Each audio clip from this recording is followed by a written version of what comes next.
네, 6월 1일 지방선거 사전투표가 오늘부터 시작됐죠. 관심이 큰 여야의 후보를 인터뷰를 하는데요. 오늘은 서울시 후보입니다. 더불어민주당의 송영길 후보와 얘기를 나누겠습니다. 안녕하십니까? 네, 안녕하십니까?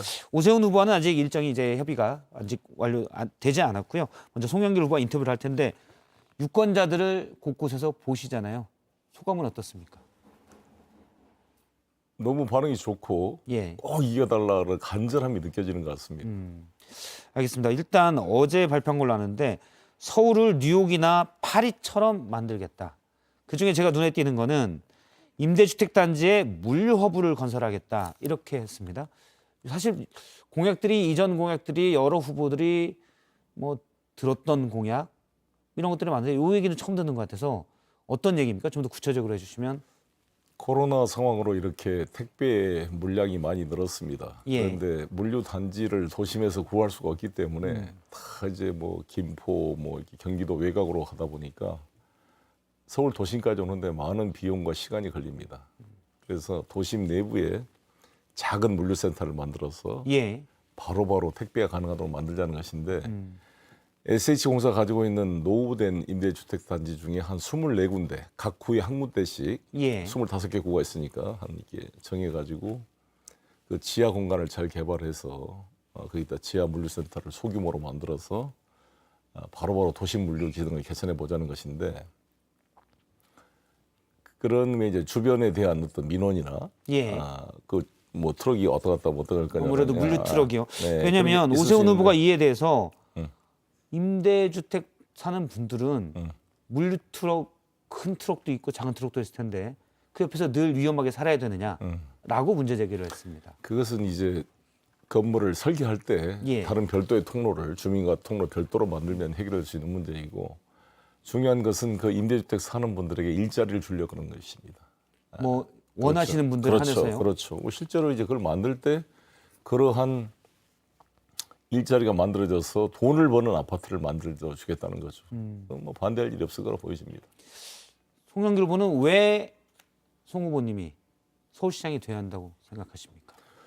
당연히 당 내에서는 여러 가지 서울시장은 매우 중요한 선거이고 뭐 여러 가지 우리 당내 그런 정치 논리고, 예. 내부적으로 제가 최종 의사결정을 한 것은 부동산 문제를 해결할 자신감이 있기 때문에 나서게 되었습니다.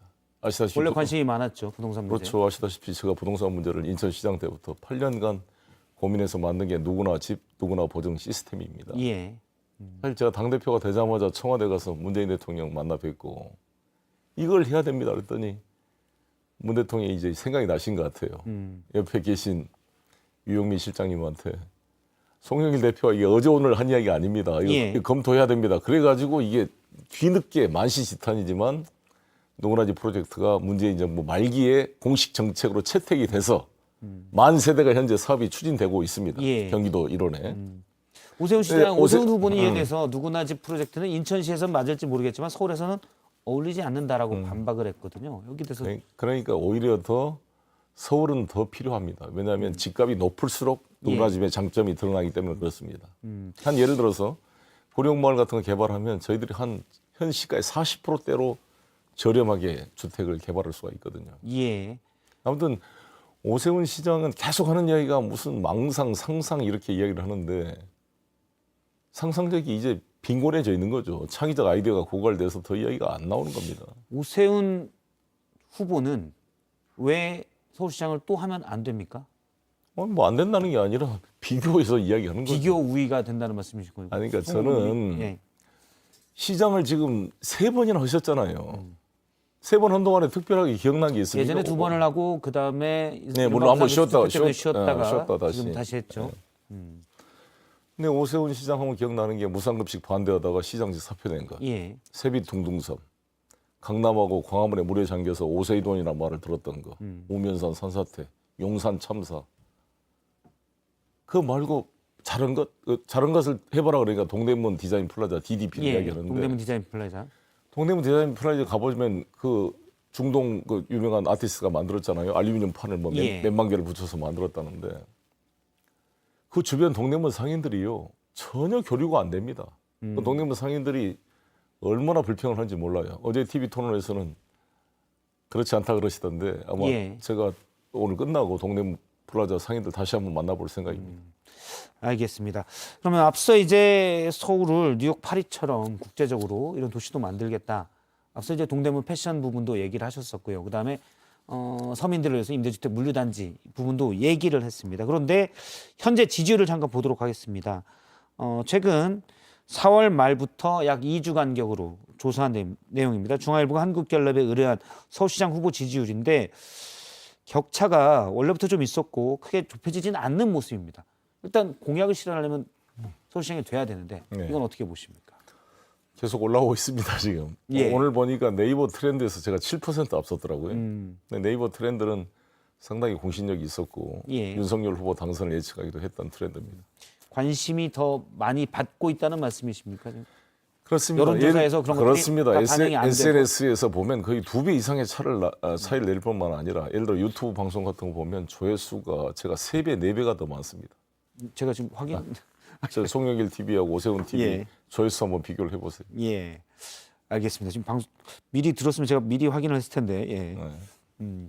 훨씬 지금 관심을 많이 받고 있다는 말씀이시고 그러면 실제 콘텐츠를 비교한 콘텐츠가 있습니까? 별로 너무 오세훈 비교되지 후보가. 않습니까? 저 송영길 유엔 아시아본부 유치 공약이나 올림픽대로 강변문호를 지하화시켜서 한강을 돌려주겠다는 프로젝트나 예, 누구나 집 프로젝트도 마찬가지고 그다음에 구룡마을 개발해서 서울형 코인을 만들어 서울 시민 전체에게 100만 원씩 돌려주겠다니까요. 세금 들이지 않고 얼마나 1000만 명한테 100만 원씩 돌려주겠다.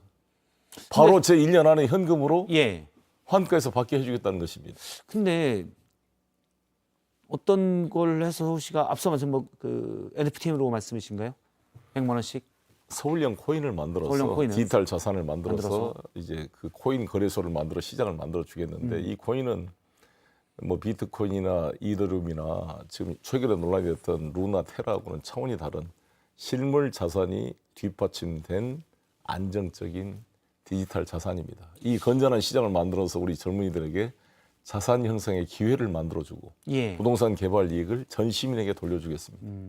근데 이제 일부에서는 그렇게 얘기할 수 있습니다. 이제 코인 자체가 지금 예를 들어 비트코인이나 이런 것들이 그냥 거래를 위한 어떤 투기적 목적에 활용될 뿐이지 실제 이게 상품 거래를 위해서 활용되는 비트코인은 조금 되고 있지만 다른 가상 자산은 안 되고 있지 않습니까? 이것은 최근에 우리 루나 사태에서 보듯이 네. 그런 코인들은 사실은 위험한 투기 자산이라는 얘기도 있고요. 이런 지적도 있어서 거기에 대해서는 또 다른 의견들이 나올 수가 있을 것도 같습니다. 말씀대로 그것과는 차원이 다른 실물 자산이 뒷받침된 가치 저장, 가치의 척도, 교환의 예. 수단으로 가능한 화폐의 기능을 하는 바로 현금으로 환가가 되는 그런 디지털 자산을 만들겠습니다. 그러면 서울시정과 연결된 일부 거래들은 해당 코인으로 할 수 있도록 하겠다는 당연히 그렇습니다. 말씀이시죠? 누구나 집을 이 코인으로 살 수 있게 만들려고 합니다. 누구나 집을 코인으로 살 수 있게. 그렇습니다. 알겠습니다. 좀 얘기하면 더 깊게 얘기하면 길어질 것 같아서요. 제가 이 부분 여쭤보겠습니다. 오세훈 후보는 송영길 후보가 서울시장으로서의 일보다는 정치에 더 관심이 많다라고 지적을 했습니다. 이 부분에 대해서 왜냐하면 국무회의 들어가서 서울시장은 국무회의 들어가니까요. 국무회의 들어가서 윤석열 정부를 견제해야 된다라고 얘기하셨던 메시지 때문에 이렇게 얘기하는 걸로 보이는데 여기에 대해서 반박을 하신다면요? 서울시장은 대통령이 임명한 관료의 자리가 아닙니다. 예. 시민이 뽑은 자리고 당연히 중앙정부에 가서 할 말은 해야죠. 오세훈 시장도 야당으로 시장이 됐어요. 예.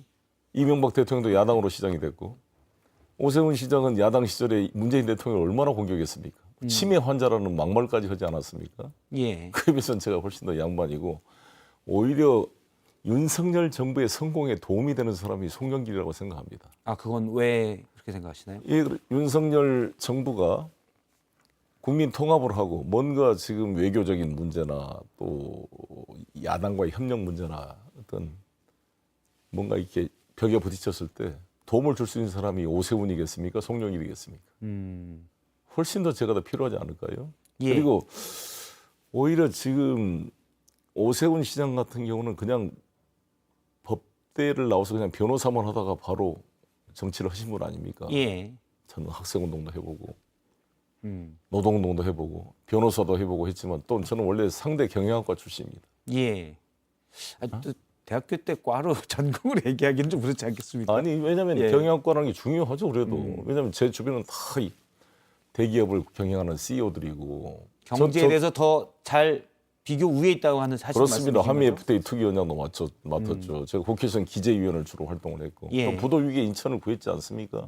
저는 불과 4년의 임기를 갖는 인천시장이었지만 누가 봐도 공무원들 월급도 못 줄 그런 상황이었어요. 그 부도위기에 인천을 구하고 삼성 바이오 등을 유치해서 지금 세계적인 바이오 시밀러 세계 예. 최대 생산기지를 만들어냈습니다. 세계 녹색 기후기금, 뉴욕 주립대 등을 유치하고 하나금융타운, 엠코 테크놀로지, 스테이펙 코리아에서 완전히 인천의 산업의 생태계를 반도체 바이오로 첨단 산업으로 바꿔놨습니다. 일단 뭐 바이오시밀러가 인천에 많이 들어간 것은 뭐 일단 사실이고요. 그렇습니다. 예. 일단 그러면 요 부분 여쭤보겠습니다. 오세훈 후보가 이렇게 지적을 했기 때문에 네. 서울시장을 만약에 시장이 된다면 시장으로서 시정, 광역자치단체의 수장이 되는 거죠. 어떻게 달리 표현하면 CEO가 되는 거고 와 윤석열 정부를 견제해야 되는 부분 어느 게 더 당연히 시정이 가장 중요하고 예. 시정의 중심의 기초에서 견제한다는 거죠. 예를 들어서 용산에 대한 대통령 집무실 이전이라는 것은 우리 서울시와 관련이 된 거잖아요. 예. 우리 시민들의 이 용산공원의 환경 오염 문제나 교통 불편의 문제나 앞으로의 UAM 나르는 택시가 예. 갔을 때 여러 가지 도시계획 뒤틀린 문제 같은 거를 당연히 시장이 말해야 되는 거 아닙니까? 예를 들어 산업은행 본점을 부산으로 이전한다고 윤석열 대통령이 공약했고 인수위가 추진하는데 아니 서울을 글로벌 금융 도시로 만들겠다는 오세훈 후보는 산업은행 본점을 부산으로 가겠다는 것에 대해서 뭐라고 제대로 항의 한번 한 적 있습니까? 항의를 못할 거다라는 말씀이시군요. 말을 못하고 현재도 말을 못하고 있잖아요. 예. 알겠습니다. 민주당 얘기를 잠깐 해보도록 하겠습니다. 왜냐하면 직전 당대표이기도 했고요. 해서요. 박지원 비대위원장이 조금 전에 페이스북에 혼란을 들어서 죄송하다. 지방선거에 나가는 후배들에겐 미안하다라고 했습니다. 하지만은 민주당 쇄신론, 특히 86그룹의 용태론을 들고 나면서 꽤 논란이 됐잖아요. 여기 대해서는 어떻게 보십니까? 저도 지난번 대선 때 제 예. 스스로가 총선 불출마 선언하면서 우리의 쇄신을 이야기한 적이 있습니다. 예. 그때 제가 이런 표현을 썼는데 운동권 동우회, 동시에 검찰 동우회. 지금 예. 이제 윤석열 그 후보를 지적하면서 했던 이야기 아닙니까? 지금 사실 검찰 동우회 정권이 되고 있잖아요. 예. 검사 출신들이 모든 국정을 장악해 가고 있습니다. 근데 이 점을 지적하면서 제가 우리의 쇄신으로 운동권 동우회도 우리 스스로도 극복해야 된다 이런 이야기 했던 것입니다. 이른바 86그룹 운동권의 모습을 그대로 갖고 있는 것은 아니다. 쇄신해야 변화 된다라고 발전해야 하신 거군요. 된다. 박지원 비대위원장도 그런 문제 의식에 저도 공감을 가는데 예. 지금 문제는 지금 선거 기간이잖아요. 싸우고 이 상대방이 현재 검찰 공화국의 저런 점에 대해서 제대로 싸우지 않은 채 내부로만 이렇게 문제 지적을 함으로 인해 가지고 그 취지와 달리 우리 내부에 혼란을 야기시킨 것은 좀 신중했어야 된다. 본인도 이제 그런 점에 자신의 그 잘못을 인정하고 사과한 것은 다행이다 이렇게 생각합니다. 박지원 위원장의 메시지에는 동의하지만 이 메시지를 내는 방식과 시기가 부적절했고 어쨌든 그러면 지방선거 이후에는 다시 이 메시지에 대해서 진지한 논의가 필요하다고 보십니까? 당연히 쇄신은 계속 돼야 되는 문제이고 근데 저도 마찬가지지만 박지원 위원장도 진적했듯이 어떤 세대를 일반에서 말할 수는 없는 거잖아요. 예. 지금 원희룡, 오세훈 후보도 다 586 세대들입니다. 사실은 과거에 운동을 같이 했던 분들이죠. 그렇습니다. 예. 오세훈 후보는 아니고 원희룡 후보, 그렇죠. 원희룡 장관이죠. 지금 원희룡 장관이나. 예. 네. 알겠습니다. 이 얘기는 어떻게 보십니까? 소위 개딸들 팬덤 정치에 대한 지적도 박지원 위원장이 했습니다.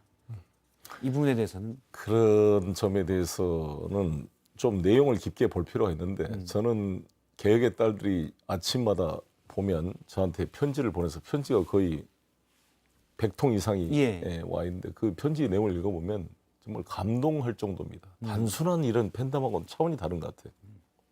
그 깊이와 내용과 애정이라는 것이 예. 대단한 것 같습니다. 저는 요즘에 감동을 받고 있고 그들이 요즘에 뭐라 그러냐면 민주당을 그냥 비판하진 않아요. 오히려 할 수 있다 민주당 격려를 하고 세대를 아우르는 모습 예. 오히려 선배 세대를 존중하고 여러분의 헌신이 있었기 때문에 오늘의 민주주의가 있었다라는 평가와 함께 이 20대 어린 이분들이 이렇게 깊게 생각을 하고 있구나 그래서 저는 감동을 받을 때가 많고 물론 지지하고 격려하고 일부 문제에서 깊게 생각할 수도 있지만 네. 이른바 개딸들이 그렇다는 게 아니라요. 일부 박지원 위원장이 지적한 팬덤 정치라는 것은 특정 그룹에서는 그렇죠. 문자 포탄이나 이런 것들을 통해서 그렇죠. 그런 걸 내부의 쓴소리를 맡고 있다는 지적이 그렇죠. 있거든요. 그런 여기에 대해서는 그런 부분은 잘 극복해 나가야 될 문제고, 그건 여야 모두에 해당되는 문제고, 예. 보수색도 마찬가지 아닙니까? 지금 소위 말한 지금 경기도지사 후보로 나왔던 분들부터 시작해서 예. 어떤 이상한 이 극우적인 이 팬덤들이 또 있는 거잖아요. 그런 것들은 지양해야 된다라는 말씀이시고. 그건 모든 것이 과유불급이니까요. 알겠습니다. 끝으로 시간이 다 돼서요. 서울 유권자들에게 한 말씀 하신다면? 존경하는 서울 시민 여러분, 뭐 3선 시장을 하면서 특별한 성과가 보이지 않는 후보를 다시 4선으로 그냥 뽑아줄 것이냐, 아니면은 부도위기의 인천을 구하고 4년 만에 인천의 산업의 생태계를 바꿔서 글로벌 도시로 만들었고 5선 국회의원과 당대표로 정치력과 외교력을 가진 예. 저 송영길에게 한번 기회를 주실 것을 저는 호소드리고 있습니다. 알겠습니다. 부동산 문제를 확실히 해결하고 한강을 시민에게 돌려주고 UN 아시아 본부를 유치해서 글로벌 도시를 한번 만들어 보겠습니다. 알겠습니다. 더불어민주당의 서울시장 후보 송영길 후보와 얘기를 나눴습니다. 고맙습니다. 네, 감사합니다.